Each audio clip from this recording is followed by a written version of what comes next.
Welcome to the Cannabis Equipment News Podcast. Hi, I'm David Manti, and welcome to a new episode of the Cannabis Equipment News Podcast. We have a special episode today because Alain Vo and Jonathan Ballard with LeafyPack are here live in the studio. Thank you very much for joining me, guys. Pleasure being here. Thank you. Oh, man, you flew in. It's amazing. It's cold. It is cold. It's cold. It's like when people say they're going to visit, I'm like, in December, huh? Sorry. But it's Wisconsin December. Being from Montana, I feel right at home. Good. Both the people and the weather. So it's actually like weirdly mild right now. So Yeah. Well, actually, I don't think I brought enough jackets. yeah, I understand that. I should have brought a thermal. Yeah. Yeah. No, we should have like CEN branded like heat pads or something for somebody. Gloves. Gloves, Yeah, yeah. we put the gloves on that. Yeah, luckily the studio's a hot box. Yeah. But before we get started, please make sure to like, share, and subscribe to the podcast. You could also help us out a lot by leaving the podcast a positive review on whatever platform you use. If you want to email the podcast, you can reach me at David@Cannabis Equipment News with email the podcast in the subject line. You could also subscribe to our, what's a daily newsletter now? Our daily newsletter, make sure you get it delivered to your inbox first. Ellen, I'd like to start with you, just because your journey to cannabis is so interesting. Yep. How did you find yourself in cannabis? And it came via Hollywood, right? Yes. Actually, so I started my journey in Hollywood as an actor. Mm-hmm. From an actor there, started back in 2010, 2011. Started as an actor, didn't do so well. Then kind of switched behind the cameras. Started writing my own stuff, wrote a lot of things, was pitching it. No one ever picked up my products or my scripts, I guess. Mm-hmm. Just calling agents and nothing ever happened. I decided, hey, not to eventually, guys, produce my own film. Yeah. And so I had a good team of producers and writing partners and directors that were working with me. Directed my first film, guerrilla style film. We shot with just Canon T3Is. If we were lucky, we can get a 5D Mark II. This is right before the Mark III. Rented nice lenses because that was like the whole thing in I guess in filmmaking at the time. And I think our Bible was DSLR film school, and then we watched a lot of that stuff. And from there, I kind of journeyed around. I just decided producing was a better fit for me. My first feature I did was with Max Borenstein. He wrote Godzilla. He actually wrote all of them. King Kong. He did all that stuff. So I produced a film called Ascension with him. And then from there, we started doing a lot of other short films. I did a film called Cherry Blossom Bloom with my two really good friends. A boxing movie about these two boxers from Japan and America during World War II. Mm-hmm. Really artistic film, very much a Terrence Malick kind of a film. And then at the same time, I had to survive. So I was already in the lighting industry, selling commercial lights, warehouse lighting, things like that. And then I was like, okay, the cannabis industry is kind of growing. Mm-hmm. Our LEDs are already in buildings. Can they grow? Mm-hmm. Like, what are the lights? And so started working with manufacturers for that stuff. And then eventually I got into grow lighting. And then I just, at that point, I was just calling everybody, calling farmers, growers to see if they want to test out lights. Mm-hmm. We had a company called Cyrus Lighting. Okay. And we were just really pitching and pushing these lights, these LED grow lights with these far reds and reds. We're getting OSRAM chips. I think at the time, we're basically a one-to-one to Fluence. Mm-hmm. And then around 2018, I went to my first MJBizCon. Okay. Kind of walked around, didn't really know what I was getting into. Following year in 2019, got bigger. Then I guess I realized at the time in 2019 was when you'd have to spend 2 days at these shows. Yeah. And then I met a really good friend of mine who's my co-founder now, Mark Evangelista. He was already in the packaging industry. He at the time he was getting ready to start Planet Packaging, which focuses on food. Mm-hmm. He brought me into the company and kind of taught me everything I knew about packaging. He wanted me to focus on packaging, bags, jars, things like that, because it's a new industry. I guess it was the green rush at the time. Mm-hmm. So he brought me into that, which did a lot better for us with my connections than grow lights. Grow lights was just never there. I never had the backing of, Fluence and things like that. Yeah. So from your filmmaking career, is there one in particular project that is just like you hold closest to your heart? I think Ascension. It's my first. Okay. It's on, I believe it's on Amazon now. You can rent it on Amazon. Okay. It's a micro budget film. It's basically about this girl who gets impregnated by an alien. Oh, right. I'm already in. Yeah. Yeah. So I'm already in. Yeah, it's a sci-fi thriller, but it's more of a thriller than it is a horror film. Okay. And then she's just trying to find out what's in her body. And her family, it's also kind of like a family drama at the same time. Okay. So I think right now it's doing pretty well on those platforms. Nice. But that's been my baby. Yeah. So is there anything that you learned from your filmmaking career that, has actually helped you set you up for success in cannabis? Absolutely. I think our biggest was working on budgets and timeline, right? Okay. So our biggest thing is in film, if you are late, if you don't make your days, it's money. Yeah. Yeah. And so working with a big crew, we had about 45 to 55 person crew. So managing the entire crew, you have your lighting guys, you have your camera guys, you have your actors, you have also their managers and agents. And then we had a little girl on camera. So you had to deal with her parents. Oh, yeah. We had animals on set. So you had to deal with the wranglers. Yeah. So you're managing those things at the same time. Yeah. Bullets flying left and right. Yeah. So managing a team was what I learned. Managing egos is what I learned. And staying on time. I think we were late one day. Yeah. Which most films are late all the time. On a 20-day shoot, for one day being late wasn't bad. And it was obviously day one. From there, we kind of hit our stride, and then we kind of moved along. Okay. So that's what I kind of learned, I guess, to set me up for success was understanding how to work with people and budgets. When did you start LeafyPack? We started in late 2019. Okay. Like right before the pandemic. I think my first trip out, I was actually in Illinois for a visit. And then got to the airport, and my mom goes, "Hey, you should take a look at the news. I think you need to go home." Yeah. And I was in South Bend because I drove all the way out there to Indiana as well. And then I realized that I don't think I can get home. She's like, "Go home now." Yeah. Got the first flight home. I think 2 days later was the lockdown. Yeah. Yeah. So it was brutal. And it was also winter. So that wasn't fun. Oh, man. No, it's great that you got home. Like, there were so many people that were all of a sudden stranded. Yeah. Yeah. There's people, and I think at the time I had masks already. Oh, okay. So I remember this girl next to me, she was coughing. So I was like, "Here's a mask," you know? And that was like the norm, right? Yeah. So now we looked like the weird people with the mask next to each other, but no one else did. And everyone else was coughing. And Oh, yeah. No, I definitely, early on, I went with the bandana. I had a really banging like strawberry shortcake bandana. Yeah. And just in hindsight, I'm like, oh, no. Like, we went and, I was at a hackerspace. Yeah. And the guy comes out with this like huge industrial like paint mask, and he's like, and he had a full beard that he had shaved. He's like, "No, this is the only safe way to do it." And so I just like take the bandana off. I'm like, he's like, "Yeah, that's not doing anything." you didn't double mask it to cover your beard? And No. It was like I knew that what I was doing was imperfect, but I was adjusting to the new normal. Yeah. It's an interesting time for everybody, I think. Yeah. So was it during that time that you came to LeafyPack? No. More interesting. Oh, Yeah, more no, interesting story. I don't quite have the interesting story that Alan has, but like many people, I was kind of thrust into the cannabis industry unbeknownst to oneself. So Okay. the shortest version of this would be my cousin founded a finance company very early in the hemp days. Okay.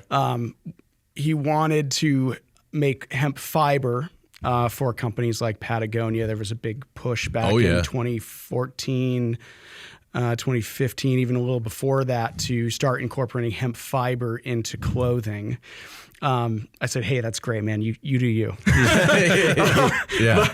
But it wasn't until I think late 2015 that he kind of gave up, because he goes, "There's absolutely no way for me to get financing, and to think you couldn't get hemp financing today Right. is pretty wild." Yeah. And so he instead raised capital to get a debt facility to finance other companies who wanted to look into hemp decortication systems. There's a couple companies out of Australia doing that. That was a wild time. And they were doing these decortication systems to make hemp particle board, hemp fibers. And then that led into the extraction world that we knew from about 2017 to 2019 when MJBizCon looked like a brewery convention for a while there. Lots of steel everywhere. Yeah, everyone had their own extraction systems. And so he asked me to come in. I come from a completely different corporate background, and asked me to just kind of assess his little office space down in Denver, Colorado, and kind of figure out, hey, how can we improve? Yeah. So I came in on a day off. I took a day off and came in to help a family member out and kind of walked around and gave him my feedback.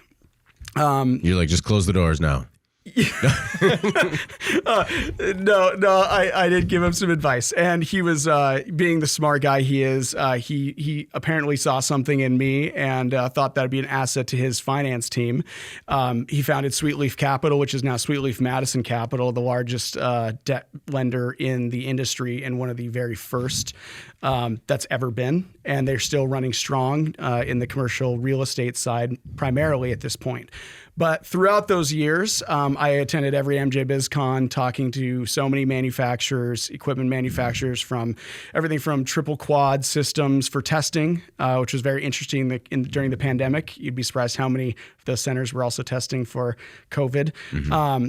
And also the extraction, everything from high production ethanol extraction facilities to hydrocarbon, solventless later down the line. We were also doing processing, lighting systems, fluence, FOS, all of those.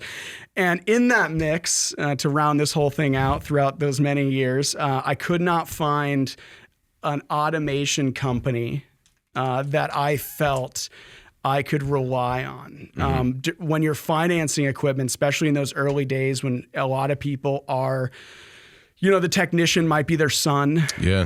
They've got maybe one or two systems in the field because it was a new space. A lot of my time was spent not just visiting customers or underwriting customers or clients, but actually looking into the manufacturers themselves. How many units do they have in the field? What customers do today to confirm and gain confidence in their equipment manufacturing partners, I was doing in the finance space. Because if I send somebody $1 million, I would hope that they deliver a piece of equipment, and that is not always the case. Yeah. And so LeafyPack, after going through a number of manufacturers, and there's a lot of great automation companies out there, we know a lot of them on a first name basis. I landed on LeafyPack, and I think I financed maybe the first one or two systems that LeafyPack had out in the field. So I was an early adopter of LeafyPack. Okay. It's like the album that you find where you're like, wow, this is really cool. And then you hear it on the radio and you're like, wait a minute. I knew this when before it was cool. Oh, that's right. I mean, that's how music is now, right? Yeah. Where like everyone keeps it to themselves. Yeah. And then when somebody else hears about it, it's like, no, I knew it like 6 months ago, man. Yeah. Like, And so I joined LeafyPack about 1.5 years ago. I really found automation exciting. I come from Montana. My grandfather was really into automation systems out on our wheat farm. Mm-hmm. Wheat, not weed. Wheat farm. Yeah. All the way back to the old Armatron days from Radio Shack. And when I was kind of looking after the pandemic for something to do instead of debt financing, Alan and Mark and the team, they reached out to me, and we had such a good rapport for such a long time that I wanted to work for a young, energetic group. And as a financier, I'd already seen that automation does three things really well. It lowers costs. It also increases throughput and consistency. I'm going to bundle those together. And then at the last piece of that is it controls margin, because we are in a industry where, and I've seen this happen, it's like Groundhog's Day with Bill Murray. The prices are through the roof. You're sitting there looking at, this mass cash inflow because you're the first to the market, and inevitably others are going to enter the market, follow suit. The price is going to fall, and by the time it's in that free fall state, if you haven't considered controlling those margins however possible, and automation is one of the best ways to do that, you're already behind. And so building automation, even if it's from a semi-automatic form to a fully automatic form, building that into your business plan in what is a volatile market is a requirement. Yeah. And so I jumped on board with these guys and haven't looked back ever since. No, I've been constantly surprised by, in other industries, automation buy-in is just a no-brainer. But even at MJBiz, where we saw each other like a week ago, I was talking to a guy and he's just like, hey, I can make 1 million pre-rolls in a desert location cheaper with a bunch of people. And I'm just like, but is that sustainable to you? No. Do you he's still like, I was just surprised how many people still haven't bought into automation. I think for the industry as a whole, I think it's still a first time buy for these guys, right? So, and especially because you mentioned pre-rolls. Pre-rolls are really hard. Yeah. They're tough. Weighing them is hard. Getting the right consistency is hard. I mean, finding the right cone manufacturer is hard. But certain areas, there's just no work, right? So when you go into these areas where, hey, you put a sign that I'm hiring for this town we're doing pre-rolls. That I think that works for the first 6 months. Yeah. And then from there on, people start getting sick and they just show up and they'll steal things. That's a big thing is stealing. They'll make a pre-roll and pocket 1 or 2. Yeah. So I think the 1 for me, 2 for you sort of thing. Yeah. Exactly. So I think, for cannabis companies that are just starting, I think automation is pretty scary. Yeah. But that's why we're here. We're trying to teach these guys that it's not, we're there for training. We're there for a long time. Customer support. We're probably, I would say, amongst the top companies when it comes to customer service. We're texting our guys all the time. I'm texting customers all the time. If they ever need anything, they call me, right? Yeah. So, I take a lot of pride in what I do, and customer service is kind of, where we kind of shine the most. Okay. Because if you call, you don't need to talk to 45 different people. Call me directly.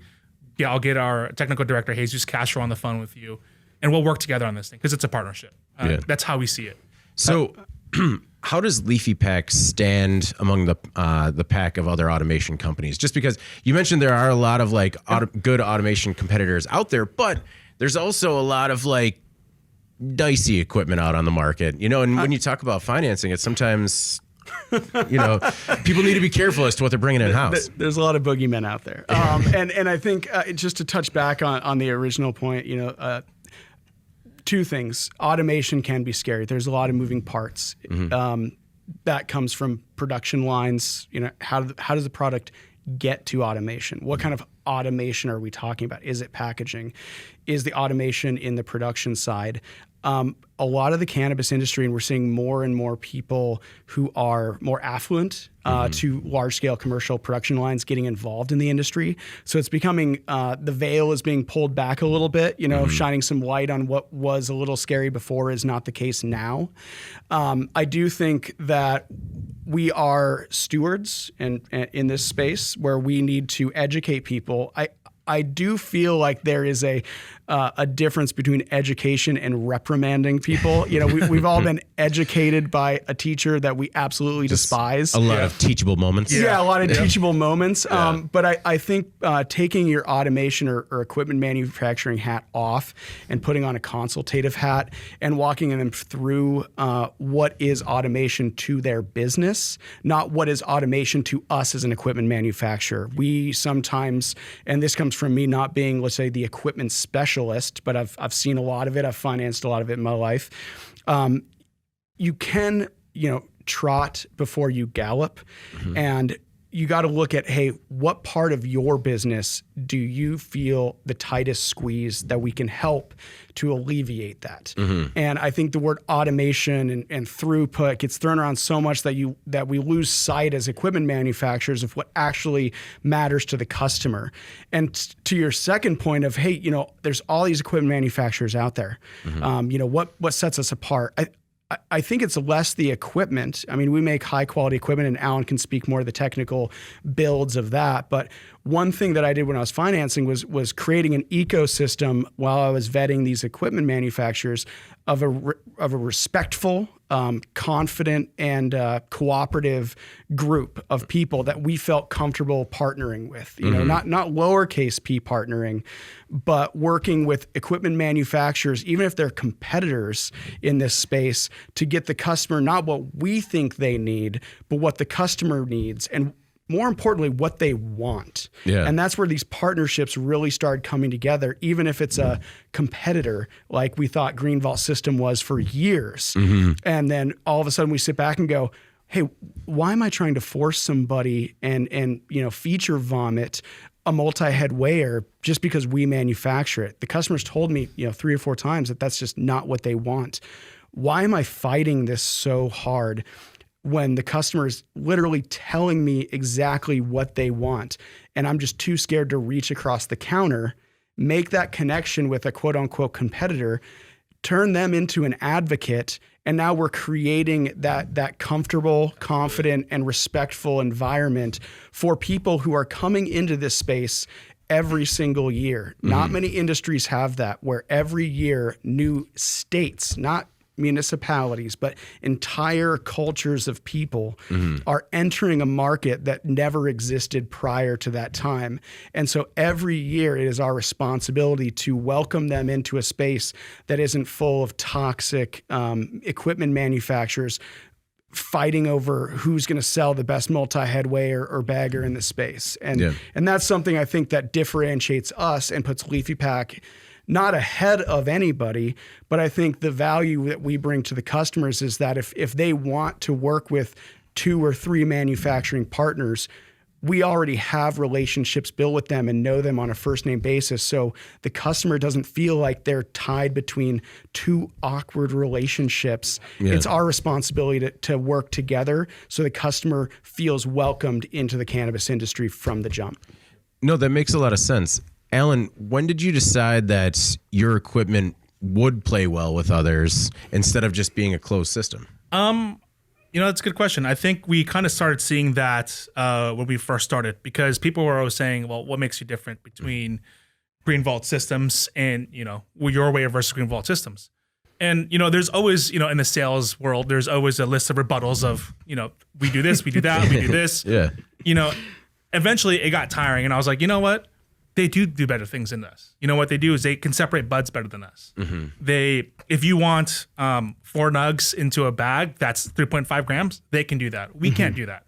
And so it started becoming more of like, what you're looking for, call Green Vault, call Lisa at Green Vault. She'll take care of you. And then eventually it was more of like, we started seeing them at the shows. Then we started, having dinner with them, and then eventually it was more of like, we recommend so many people over to you guys. Like, why don't we start something? And John, doing what he does, he bridges that, right? And he's always been that way. And eventually we got into this great partnership with Green Vault, and they send us business, we send them business. We never compete with each other at this point anymore. Yeah, well, so that was some of the big news that came out of MJBiz was this partnership. Can you tell us a little bit about how it works, the partnership between you and Green Vault?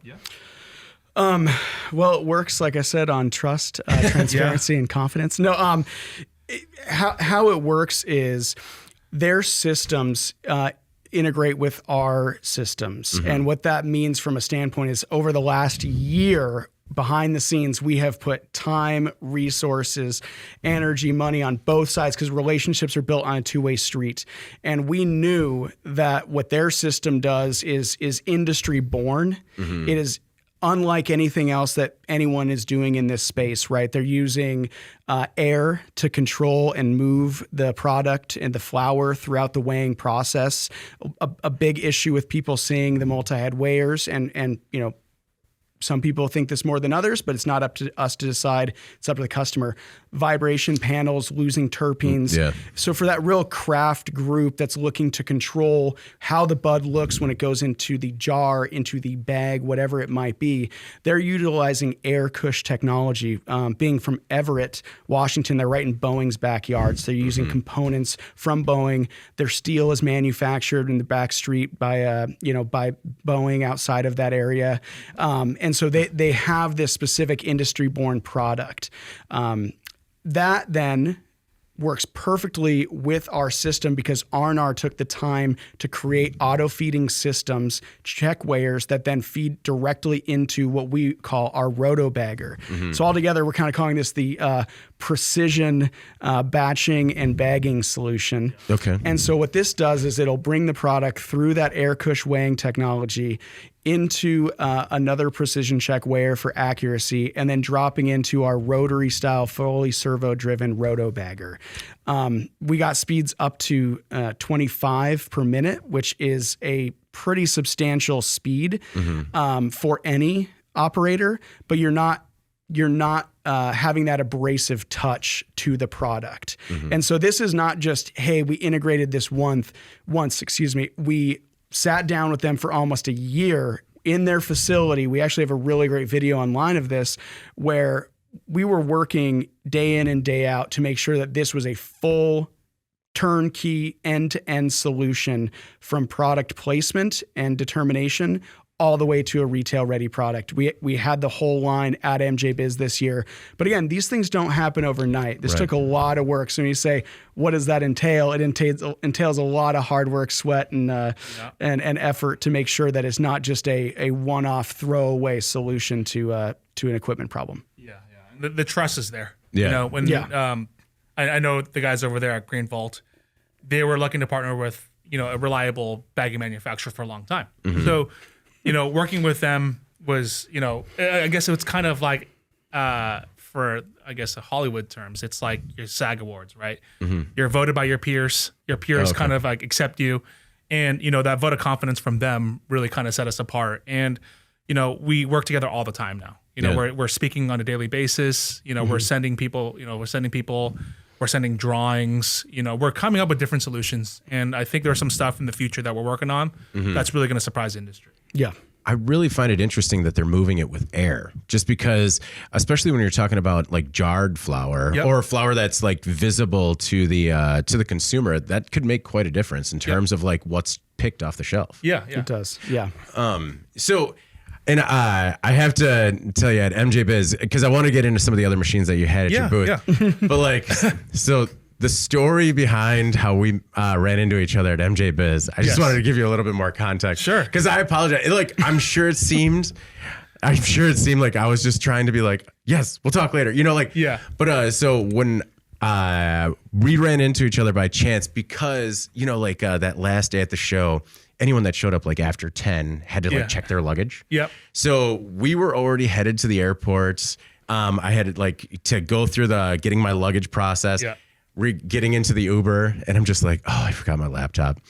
And it is like getting tight. And because we were shooting video at the show, our producer had like a bunch of this equipment, all of it needed to be checked.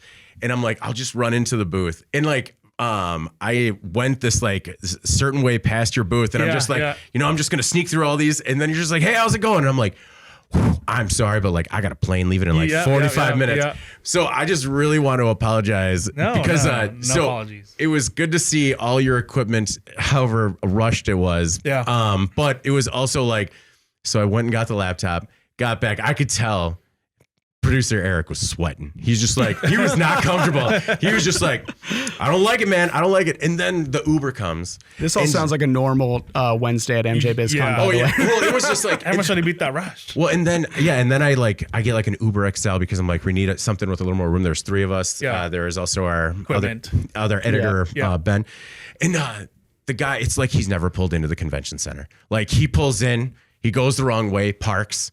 We are almost at the car, like parks, and like I'm just like, and I could tell Eric is just sweating, and like we get in the Uber, it says we're gonna get there at like 12:55, and our flight leaves at 1:45. Oh no, nice. And it was just it took everything had to go right, but it was like the first time in a while I've had to sprint to a plane, and like legitimately, I'm the like panting guy as I sit next to people like, sorry, this should calm down. Otherwise things will go bad. It's just the holiday season. You're good. You look like everyone else, I'm sure. No, so I do apologize, but I was glad that we got to meet. And one of the things I liked was your pre-roll machine. Yes. So if you could tell us a little bit more about how that works, I think that would be important for our audience. So the pre-roll machine we've been working on, we launched the first Apollo in 2020. It was a volumetric dosing machine, no weighers. At the time, it was kind of what the industry needed. We've kind of built our name off of that. As we went, the technology started going more towards weighing because people want to know exactly 0.5 gram, 1 gram, 1/4 gram, dog walkers, whatever they want to do. They want to weigh it. And with volumetric dosing, it's accurate up to a certain point. You're not going to get that if you're doing 0.5 grams, you're not going to get 0.51 every time. Your variable range is within 10%, right? Which is acceptable. But, some manufacturers, some producers, they want something a little bit more precise. So we started developing our pre-roll machine with a weigher. It took a long time. We had to go through the drawing board, kind of scratch everything we did. The foundation of it is still rotary style, which we like, as you can see on our rotobagger. Yeah. And from there, we started adding, let's start adding in weighers, and how do we weigh it? How do we feed it?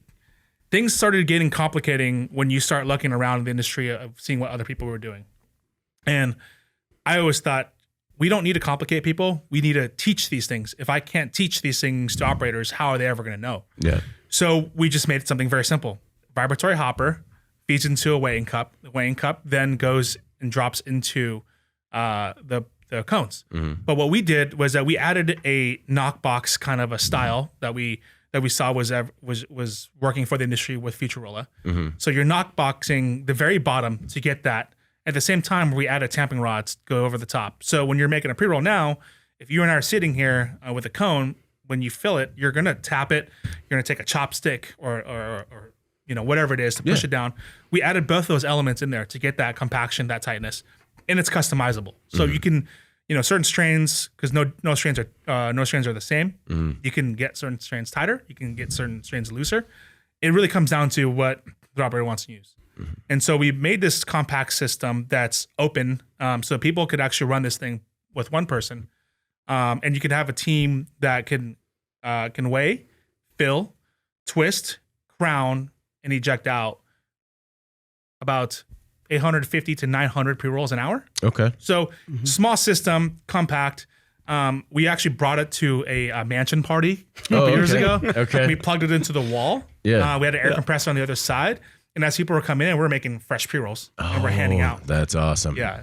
It was one thing I did notice was the compact footprints. Yes. What is it, like 4x4 footprints? It's about 4x4x3. Oh, okay. Okay. Yeah. But when you're working with some of these operators, they just don't have a lot of room in their facility. And a lot of the spaces that people, due to zoning, is my time doing some commercial real estate, is due to zoning, you don't just get to pick exactly the building you want, exactly how you want it and built out. And then if you're talking about MSOs or even people who are just vertically integrated and expanding in a single state, oftentimes they're acquiring buildings from either, failed operations or operations that are just looking to sell and get out.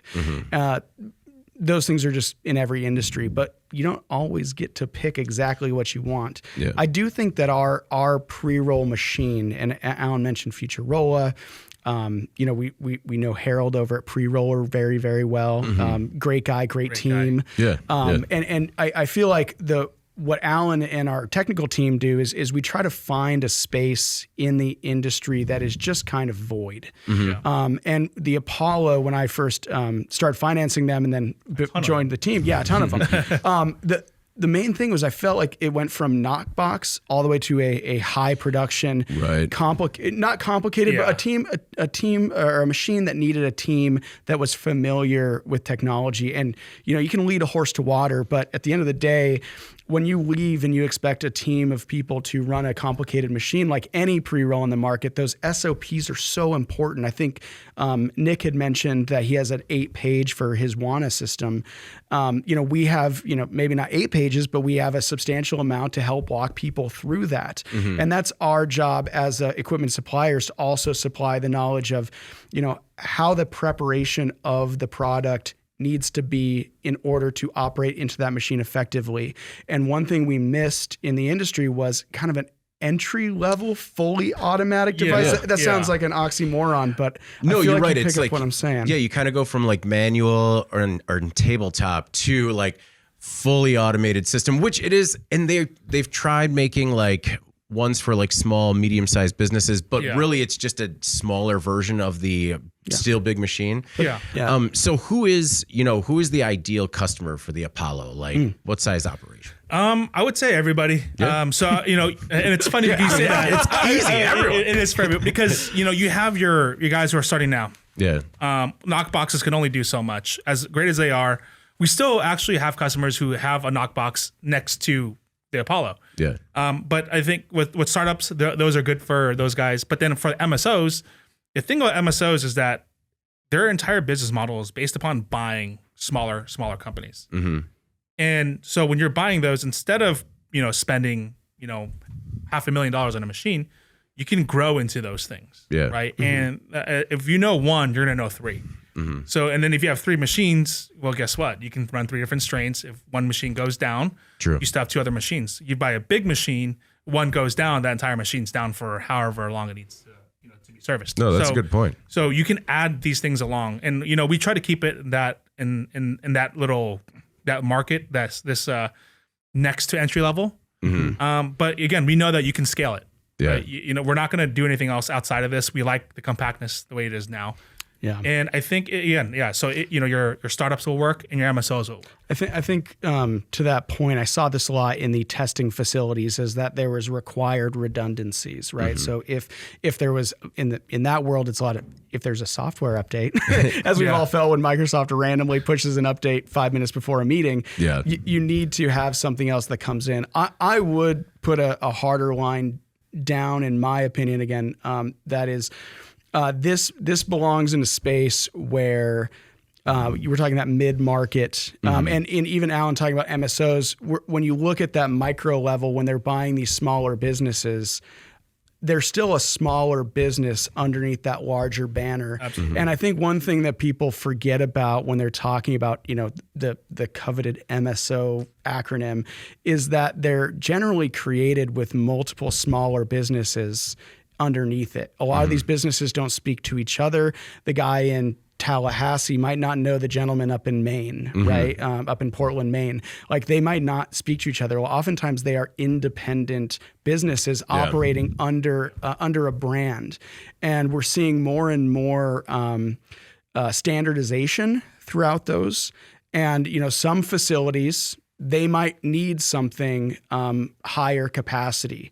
Another facility under the same brand, the same MSO brand, in a certain area just might not need that same capacity. So we can scale with it. So we can create those redundancies in the positive term, but also, we can also refer people to our friendly partners in the industry, because again, we don't need to compete every step of the way with everybody. There's enough working against us as it is being in cannabis, that if we feel like a customer has a specific need or volume they're trying to meet, that's where the partnerships start to come in. Okay. But as Alan said, we can service all of those depending on the business model and what they're looking to achieve. Absolutely. Okay, so the idea is like Apollo's going to stay the same size, and if they want to scale, they can add units. They could add units. Okay. Yeah, because we're filling 2 at a time. Yeah. Right. Yeah. So you're going to get those outputs regardless of 1 or 2 machines. You're just adding on, and again, for us, we look at it as compactness. So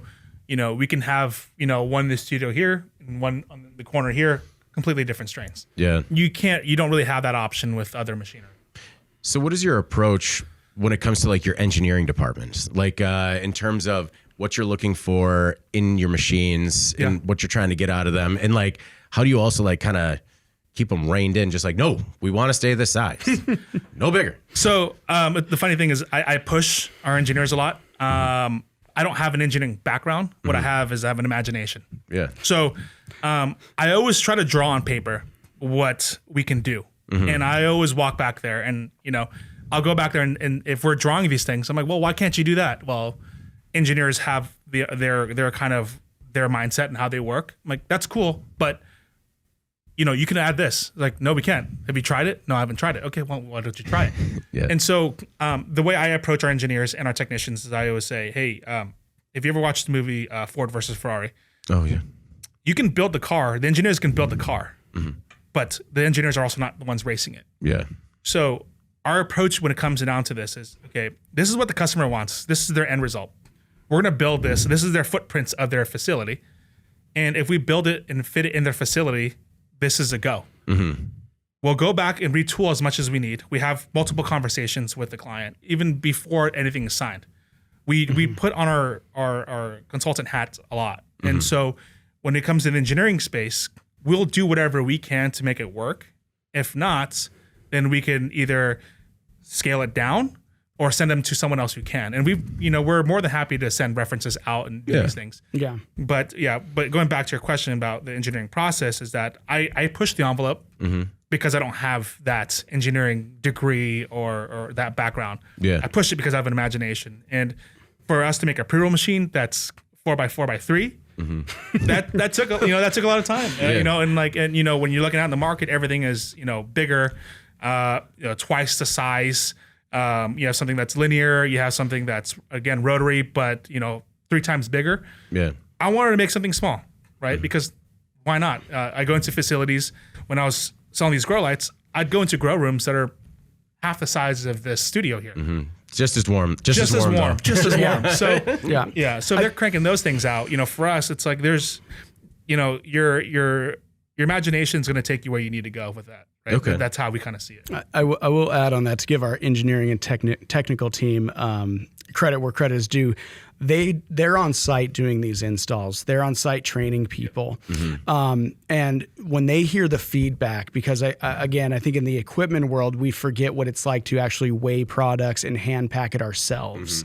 And so our technicians are our communication channel directly to the operator, not the owner of the company, but directly to the operators that are using it every single day. And a lot of the feedback, whether it's good news or bad news or just comments that they appreciate or want to change, we bring that in-house and our technicians directly relay that message to the leadership team. And they go, hey, listen, Joe over at, XYZ Grow, he's like, hey, what if he said it would be really cool if we did something like this. Yeah. And being a smaller company, we have the flexibility, because Alan is so involved in a lot of the design work behind the equipment that we don't have to jump through 20 different people to say, that is a great idea. Yeah. Let's give them a call and really detail in what they meant by this. And let's start incorporating this into the machine because we want, we supply the paintbrush. We're not the artist. Yeah. Right. And so let's get feedback from the people who are actually, as Alan said, in the car racing it. Yeah. Well, that's one thing I like about this industry is that, it's always valuable to get customer feedback and adjust accordingly. But the industry is so new that you could legitimately add features that could really be a differentiator in your equipment. Yeah, and we do. And so, we play with this idea of we're mass custom.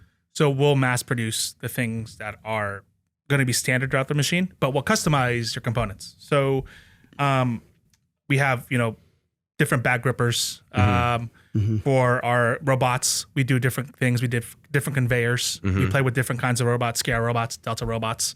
Servo motors. We do. Servo changeovers. And it's hard to explain. It's easier to show. Yeah. If I had drawings here, I could show you what we're doing. Some of the crazy things that we're doing. Like right now, we're building a robot that could actually place pre-rolls into these tins here, and at the same time place them into tubes and tubing them. So you're having a robot do both at the same time. Oh wow! Because some of these companies, again, footprint wise, they only have so much space, and they can't. It's easier to build something that fits in there that will do both than to have 2 separate rooms doing. Right. Yeah, exactly. So it sounds like a lot that goes into the design is about accessibility and ease of use. Absolutely. What is it like from a maintenance perspective in terms of upkeep, cleaning the machines? Is that something that you guys do via customer service, or do you train someone in house to take care of it? So we do both. Okay. So we do have plans where we'll send technicians out every month just to do maintenance. Make sure everything's up and running, make sure, everything's oiled up, make sure there's no faults, parameter issues, nothing like that. But we also take a lot of time to train. So we wait for feedback just to make sure, hey, did this happen right? Did this go right? Did this go wrong? What's going on? What can we do to change? And a lot of things that we do in our engineering side too is that if we are upgrading things, we'll upgrade there too.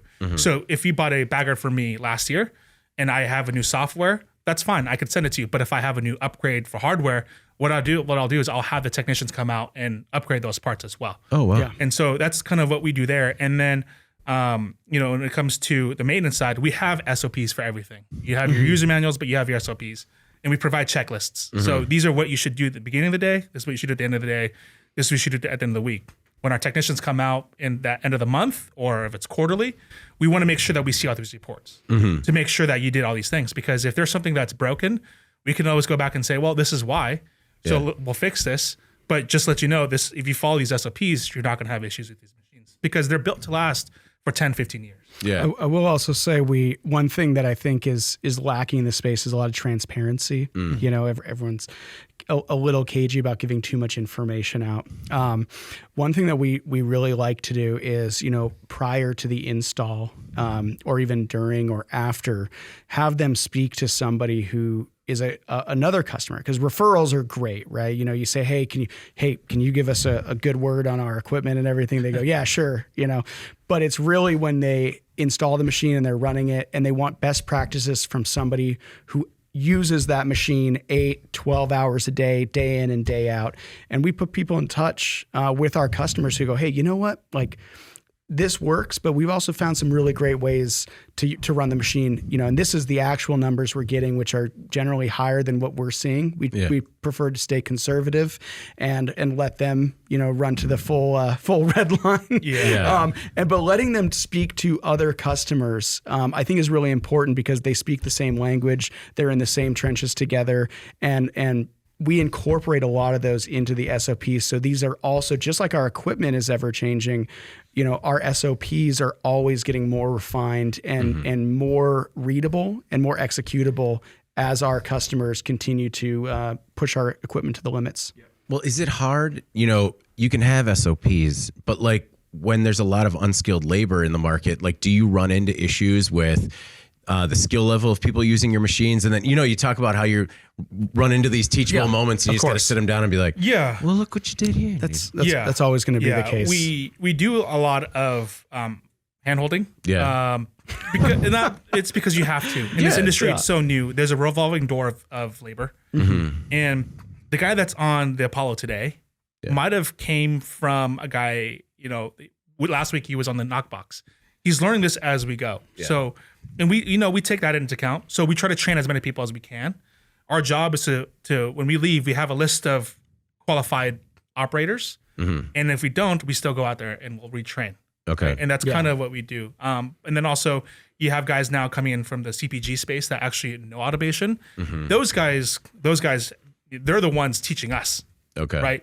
We have guys that we work with that, you know, they're coming from, you know, Coors, Coca-Cola, Ferrero Rocher, big, massive companies that are just doing, you know, for us, hey, 30 per minute is pretty fast, 35 per minute. They're going 300 per minute. So those guys are also helping us. Hey, you should change this out. You should change that out. And we take that into account, right? We'll build those machines with those specs on it for them. Okay. Got to keep innovating. Yeah. Oh, no. Innovate or die, or whatever the saying is. Yeah, there's probably a million idiosms out there. But So you brought some visual aids here. What do we have in front of us? Are these just examples of all the different types of packing equipment or packaging that you can work with? Yeah. So I brought a bunch of stuff here. So we have our pre-rolls into tins right here. This is a 5-pack. This is a machine that we're working on right now. We're building a robot to put the pre-rolls into here. They're offset, so it's one on every side. And at the same time, the robot's going to the other side and filling it on the tubes. Okay. So we have that. You have your standard bags right here. This is a Mylar pre-made pouch. Okay. So you're looking at this. This is probably doing quarters. So you have something this wide. So we have our Eco Bagger, which is kind of our entry-level, fully automated system. Very small footprint again as well. I think you might have seen that at the show. Yeah. And then also we've mentioned the Roto Bagger a number of times. That's kind of the higher production speed. That's what that would be for anyone who's listening that's not in the packaging space. One thing that I was curious about is I heard that with packaging, the fact that everything has to be like child-proof or child-resistant, it makes it really difficult for filling. I mean, do you guys run into those challenges as well? We do. In bags, it's been pretty easy now. I think the industry has kind of adopted that. If you're going to automate, you have to buy your bags pre-opened. Okay. Yeah. But it's other things. So, for example, these jars right here, this looks like a normal like Altoid tin, but if you look at it, it's a quarter of a turn and then it locks in place. Okay. So our capping machines have to be specific to this, where it knows you're not turning the whole thing. Because if you turn the whole thing, it's an unlock again. Okay. So we have that to play with, and it's challenging, right? So, and to your point, we partner with a number of flexible film packaging companies. Not just a lowercase. Hey, we we refer them over, but like we work with Amcor with a exclusive partnership with them between our equipment and their packaging. We've worked with Dispo for years. We were actually on the Unshackled podcast discussing the Montana market at MJBiz. Dispo's great. And oftentimes it's easier for us as an equipment manufacturer, again, to leverage their knowledge. And so when they send us the bags, we can do those tests directly with the packaging that they're supplying us with, because we are not the packaging experts. We rely on our partners more than I think they are given credit in a lot of the equipment space, because they're doing graphic design work, regulatory requirements on the bags, and also like simply getting your bags pre-opened before they arrive. I said that to somebody in Michigan. They go, wait, that's an option? I've got, and this girl's eyes just lit up. She goes, I spend at least 3 hours of my day just opening every Tuesday when the shipment comes in. I spend 3 hours just opening bags. They have a technique where they go like this. Just ask them and they will send. And if they don't, I've got a great group that will do that for you. Yeah. Well, I mean, honestly, I hadn't heard of it. I just heard that it was a challenge. I mean, I guess. Get them pre-opened. Yeah. It makes it a lot easier. But anyways, I digress. No, yeah. But yeah, I mean, we have different things. Like, for example, we have this, which is a chocolate that goes into a pre-made bag right here. Okay. So we have the flow wrap chocolate bar here in our Pack 520, and then it goes into our EcoBagger side loader, which what it'll do is you can't drop this vertically, so you got to drop this horizontally. It drops it right into the bags here. But as you can see right here how tight this is. Yeah. Yep. And just getting it in there is a challenge. Okay. So our EcoBagger side loader can do that. We've done this, and that was an industry born. We did not have a side loader until one of our customers said, "Hey, we love your bagger. What if you guys could do this?" And we said, and Alan's imagination, and with some elbow grease from our technicians, they said, "Oh yeah, we can absolutely do that." And sure enough, between our flow wrappers that are Italian made, and then going into our EcoBagger side loader, it works like a charm. Yeah, and here's another one that's actually industry born is these vape carts right here. Yeah. They're in like this is a 2 3/4 bag. Most baggers can't open this. On our Rotobagger, we've designed a Rotobagger specifically for this. It's a Rotobagger 1000. So you can go as small as 2.25. Yep. And you could actually load your vape carts, your pre-rolls, your tubes, your batteries. We can go up to 50 per minute on this thing. Again, that's fully servo driven, and again the custom entry, the feeder into that Rotobagger. So when we say that we listen to our customers, maybe even more than sometimes is smart for us, but we have yet to have it not work out for us. Yeah, and this right here, this is the last one I would show. This is wild. This is going to be the next industry standard is die cut bags. Okay. And we've made our EcoBagger compatible for this, EcoBagger Mini. The grips, they can open up here, it'll drop the flour in here, and then it'll push the product down to settle before it seals. Okay. That's proprietary to us, and that's kind of what we've done to change. Yep. But just like looking at this bag here, it's completely different. We've done something, I can't say the company's name, but it was a mushroom bag. Oh, okay. And it was shaped awkwardly, and we were able to do that. So we can work with die cut bags. Yeah. I know a lot of machinery, it's tough because you need the grippers at a certain angle. Yeah. But we're able to go so small that you can grab these bags at a point, open them up, and fill. Okay. And to that point, that was at the New York Canicon. Okay. And our technician on the spot, on the show floor, a gentleman brought those bags up and said, "You know what? Can you guys get these to run?" And Raphael, if he listens to this, did such a great job. By the time the customer got back, he was running those die cut bags on the show floor within about an hour. So just to speak to our technicians, they're the guys behind the scenes that make this all possible. Yeah, that's a pro move, Raphael. Are there any types of packaging or packaging manufacturers, or is there anything that you kind of stay away from just because it's not a real good quality product, and so you sort of recommend against using it? I say don't cut corners. Yeah. It's really easy to be enticed, and this is where we see the problems is, and it's part of education, right? It is working with high quality film suppliers and us learning from them, and then them teaching the customer. What I see is that if people cut corners on packaging, I mean, which you shouldn't, because that's what the customer sees at the end of the day. So immediately you should be trying to present your product in the best light. That's just a business decision. Yeah. But when you start to automate, there's things you must understand, like headspace, openings, because you're requiring gravity or a machine to handle that bag. And so the more you cut corners and try to get the cheapest possible product, it either won't withstand automation. And so the best advice I can give people, not that anyone needs it in this space from a talking head here, but is talk with multiple film suppliers. Find one that has the identity that matches your brand that you're looking for, and then ensure that obviously have a budget in mind, and buy quality, because by the time you automate, again, from the inception of your business, think about automation, think about the future, think about scaling, so that you're not having to backpedal later. So take your time, ask us. We've got a lot of great partners in the space. Don't cut corners. Otherwise, it'll just create a lot of headaches down the road.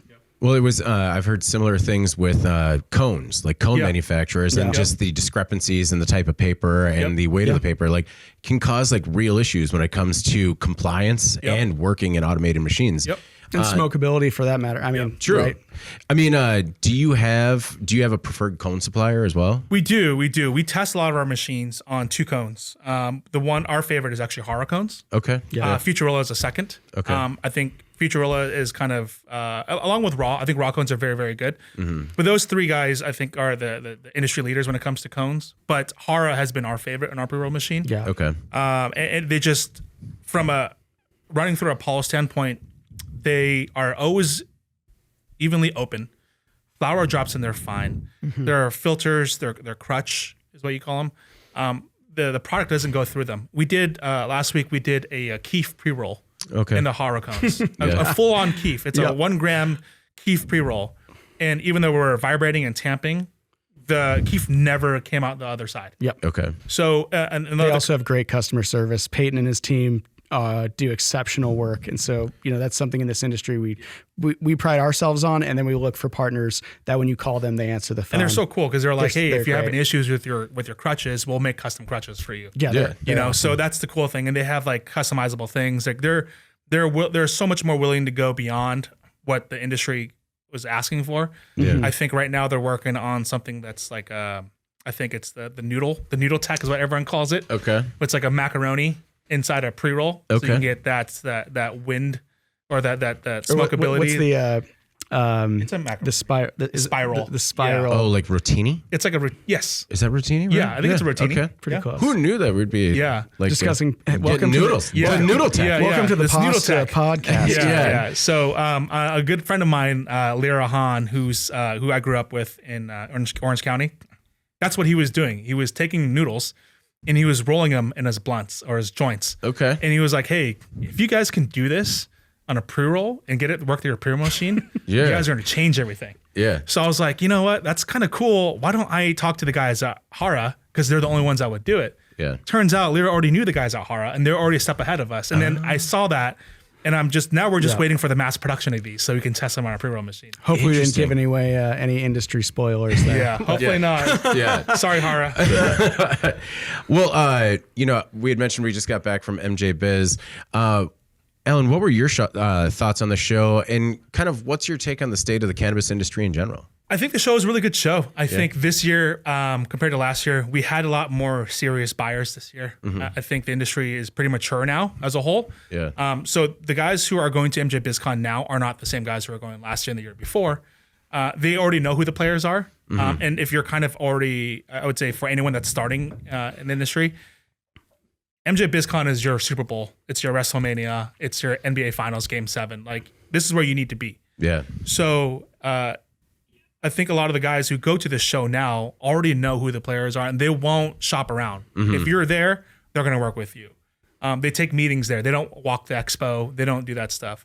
And I think as a whole, the industry now has matured enough to where these guys are going from other states, moving into up-and-coming states, medical states, and they're bringing that knowledge with them. So as big as the show was, I think it brought about 40,000 people. We still felt like we had more meaningful conversations at the show and more serious conversations rather than what does this machine do? What does that machine do? It's less of running people down. It's more of like, okay, well, these are my bags. Some guys would bring in their bags. Some guys would bring in their jars. Can you do this? Can you do that? Yeah. Bring in their cones. Can you run your cones on this? And we never had that up until this year. Yeah. The year before that, it'd always be more of like, you have 25 seconds to pitch me on this machine and what it does. Yeah. Now it's not like that. Okay. And your thoughts on, I guess, the state of the industry as a whole? I think the industry is growing in the right direction. I know federal legalization is always the big thing. It's the elephant in the room. Yeah. When's that elephant going to get here? I would probably say another 10 years. Yeah. The world's going through a big crisis right now. Yeah. Lots of things going on with the world. I think cannabis, because we're in it, it matters to us, but to the rest of the world, it doesn't matter. Yeah. And I think right now there's a lot of things that we got to solve in this world before legalization of cannabis comes through. What do we have to solve first? What do we have to what? We'll get to it right now. No, what are the things we got to solve first? I don't know. What do you think? How about we just in general be better people to each other? You know what? Don't hurt other people. Yeah. Let's solve this. Let's solve hurting other people. What's the golden rule? Treat others like you'd like to be treated. I feel like that's a standard thing. It's we can weird do. how many people that got lost on. It's just like it was like the first thing your parents taught you, or should have taught you. I suppose. Jonathan, did you go to the show? I was there. Yes. What were your thoughts on the show? I've been to a number of them, to say the least. I remember when it was hemp farmers, primarily up to now, and I like to see how much more professional it's gotten over time. I do feel like this year, I feel like I would like to see the show get a little bit more cohesive. I did feel like they segmented it. I know they're trying to separate, some sections from other sections, but especially on my side, working on the partnerships and creating this trusted ecosystem of manufacturers, people who work in lighting or trimmers or genetics, we communicate with them as well. Yeah. We communicate with the complementary manufacturers before the process, and being in the automation packaging, we're generally the very end. Yeah. And so the more we can communicate with those people in the beginning, it only helps the customer as they get to a retail ready product.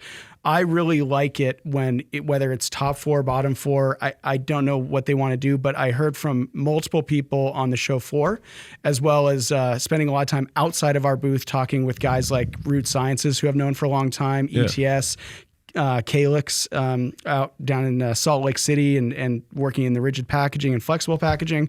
A number of these manufacturers that we work with as I would say complementary groups, they felt the same way. I felt like we could have had a little bit more cohesion to the show to increase the energy at the show this year. Overall, Alan said it great. I mean, I think our guys did a great job, and our partners did a great job, and I think there was a lot of time to have those good conversations. But I did hear from a lot of people it would be nicer to have them a little bit closer together and feel like one show instead of two shows sharing the same space. Yeah, no, I get that. You want everybody in the same space. Yeah. So what?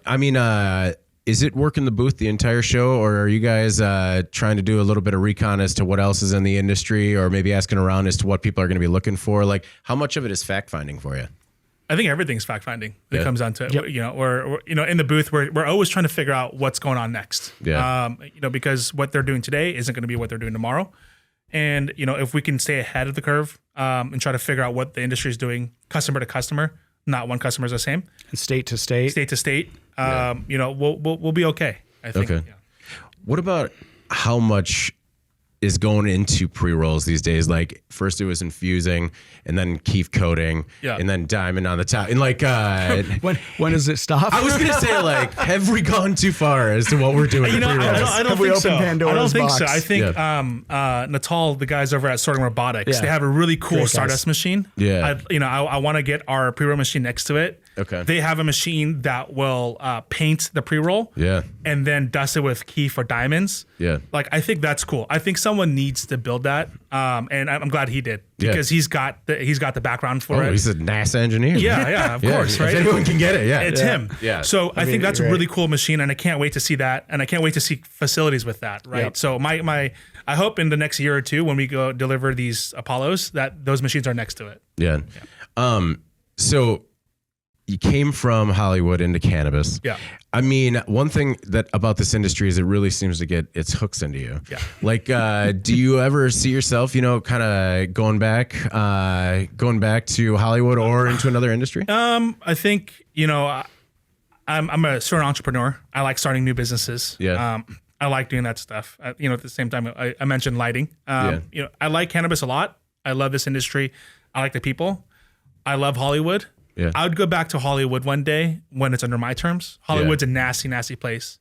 The cannabis industry is a very happy place. Yeah. I think when they're completely different. Hollywood will be in the cards in the future, but for now, it's all cannabis. Are there any potential collaborations there where you could just have like a cannabis focused production company? Yeah, we've been talking about it. There's actually a couple films that were brought to me with some big actors about the cannabis space. Oh, okay. The opportunities like that still come to me. So they'll say, "Hey, I have this script. This big actor's attached. So and so and so. It's a A24 film. Do you want to get on top of it?" Oh, right on. So I'll look at that kind of on a personal side of like, okay, maybe one day, either I'll invest into that or LeafyPack will invest into it. Mm-hmm. But we're always going to be open to that. And if I can get these two worlds to mesh well together, then that'd be a fun thing to do in the future. We went through that whole like genre of like chef movies. Like we can just do the same thing with cultivators and how quirky those guys are. We can, yeah. I can already see the biopics and docuseries coming out. Yeah. How about yourself? In cannabis for good or? Oh boy, I've had a long, strange, storied career of many different industries. I've been in the cannabis industry, 1 year's like dog years, I think, in this space. I've enjoyed it so much, and I think I have moved within the industry.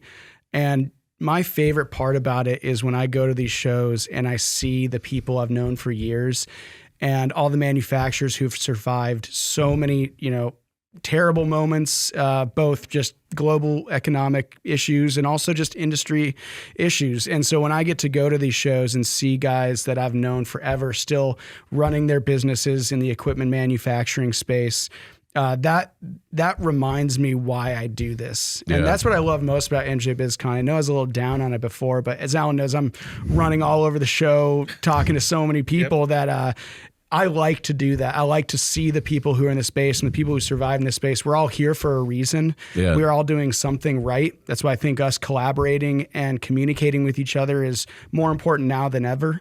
Mm-hmm. And seeing everyone at the show, and whether it's commiserating or cohabitating or just enjoying each other's company, that's why I'm going to stay in this space as long as they'll let me. Yeah. No, it was, there was a little bit, it seemed like a lot of apprehension going into the show, and I really found it invigorating. Like, I was just like, oh, okay. Things aren't as bad as everybody's kind of been chirping about. That's always the case. When you talk about legalization in 10 years, it's been interesting just in like the 2+ year trajectory of doing this podcast, how it went from like people were like in the 3 to 5 range, and then it went back up to 7, and now it's at 10. And like you're the second person this week that said 10, and I'm just like, oh man, we're getting further away. But you know what? Tomorrow someone can go live tomorrow, and that could be no, it's 8. Yeah. Well, and I think federal legalization, I think it sounds great on paper, but and again, this is maybe a different podcast to be discussed, but if it went federally legal tomorrow, there are so many states that would just be utterly and completely decimated overnight. Oh yeah. And so I think it's that monkey's paw where I think I would rather all of these states come online and start, we've used the word collaborate a lot on this podcast, but I think that's what the industry needs right now is let these states collaborate together to come up with rules that make sense in every state. And let's give these producers a chance to actually make a viable business and and have the government get out of the way first before we start, praising the sun for federal legalization. Yeah. Let's take care of each other's houses and then let it go federally legal. Yeah, no, I completely agree. It'd be incredibly disruptive. And I think you're right. I think there is like a hybrid, like a middle ground where it could be legal in every state, and maybe like, I don't know, like federally not decriminalized, but just like stuff like banking goes through. Just make the lives like Make it easier. Just give us a break. Give us spanking. Give us spanking. That's what everyone wants. Just give us spanking. Just treat these businesses like you would any other manufacturer. Yeah, work on some tax reform. Like let's get those things ironed out. Because if the federal government came in right away, I think we would quickly want to wish that genie back into a bottle. Yes. Yeah. Well, I really do appreciate you guys coming here. It's honestly great just having a conversation in person. But before we get out of here, I'll start with you, Jonathan. Like, is there anything you want to make sure the Cannabis Equipment News audience either knows about yourself or LeafyPack? I think the thing that I would like to just put out there, and we've been really pushing it this year, and hopefully our actions speak louder than my words here on this podcast. But if you want to, help your customer and you want to put your best foot forward and you feel like we can be part of that, call me, call Alan. We want to work with as many people as possible. I've mentioned a couple names of groups that we've worked with and collaborated with, not just as referrals, but actual true partnerships. We want to build an ecosystem to shepherd this industry in a positive way and bring thought leaders along with us. I don't care what vertical you're in. We all are in the same industry and it is a small industry. So do not hesitate to reach out. If there's a way for us to work together for the betterment of this industry and the people jumping in, we want to be part of it. Yeah. Alan, anything we left out or you want to make sure the audience knows about? No, I think that when it comes to packaging and automating, I think definitely give us a call. Mm-hmm. We're not going to say no. We're going to try to figure it out with you guys. And I think the industry is already full of no's. Yeah. They've already talked to many manufacturers that says no, they can't do it. Or if they say yes, they can, but they can't, that's who they are. But for us, give me your craziest ideas. I'll try to make it work. Okay. I mean, you got to say no to some people, right? I think we, and Alan and I had this discussion earlier. If we get to that no, mm-hmm. we'll let you know because we don't want to ever say yes to everything, but we will say yes until we absolutely know it's not possible. And then them as customers know that, hey, listen, we tried our damnedest. I don't know if I can swear on this. You can, we tried our damnedest and we gave it all the effort we possibly can. And it's something we can't do, but that way we know that no one else is going to do it either. True. And I guess I don't mean a no in the sense of like trying something new, but like, there has to be some times where an operator comes out looking at your machine and you're just like, hey, I just don't think this is a good partnership. It happens. It happens. Yeah. But you know what? We point them in the right direction. Yeah. And hey, something crazy is a no is that 3 years ago, if you had asked me if I could automate sauce and butter into carts or into jars, I said no. Yeah. A year and a half ago, if people said, can you use an air cush technology green vault system with your roto bagger? The answer would have been no. Yeah. And that would have been a hard no. Mm-hmm. But you fast forward, this industry moves so quickly. Now we say absolutely. And actually, it's not just a one-off. It's a complete line that you can have. And that's why we're looking for partnerships, is to create more yeses that are realized and tangible than just yeses to get a sale and move a piece of equipment out the door. Well, I mean, that's a really good point. Just in covering other industries, like if you just look at the food packaging industry, when you go to a trade show every year, it's like incremental changes, small changes, whereas there are dramatic changes happening every month. And dog years. Yeah. I mean, it's a truer words, man. Like they are dog years, and taxing mentally. Well, again, thank you both for coming out. You guys are always welcome here, man. I really appreciate it. Thank you for having us. Yes, thank you very much. This was wonderful. All right. Well, before we get out of here, please make sure to like, share, and subscribe to the podcast. You can also help us out a lot by leaving the podcast a positive review on whatever platform you use. If you want to email the podcast, you can reach me at david@cannabisequipmentnews.com with email the podcast in the subject line. You can also subscribe to our daily newsletter. Make sure you get it delivered to your inbox first. All right. For Alain Vo and Jonathan Ballard with LeafyPack, I'm David Manti. This is the Cannabis Equipment News Podcast, and we'll see you next week.